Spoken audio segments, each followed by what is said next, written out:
আমাদের নেতারা কেন মন্ত্রী হতে পারছেন না? মন্ত্রী হওয়ার জন্য কি আলাদা কিছু ক্রাইটেরিয়া রয়েছে যেটা আমাদের নেতারা জানেন না? না মন্ত্রী হতে গেলে কলকাতা কেন্দ্রিক হওয়াটা কি খুবই আবশ্যক? যদিও এই প্রশ্নটা আমার করা উচিত না, উচিত মালদা, মুর্শিদাবাদ, নদিয়া ইত্যাদি যে জেলাগুলি কলকাতা থেকে দূরবর্তীতে অবস্থিত সেই জেলাগুলির নেতৃত্বদের।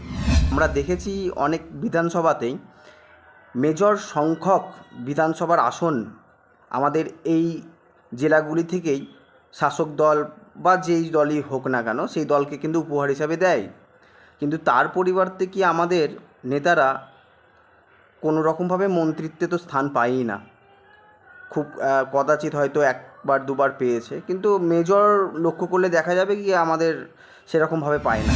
পেয়ে থাকলে কলকাতা কেন্দ্রিক আপনি লক্ষ্য করবেন সবাই নেতা।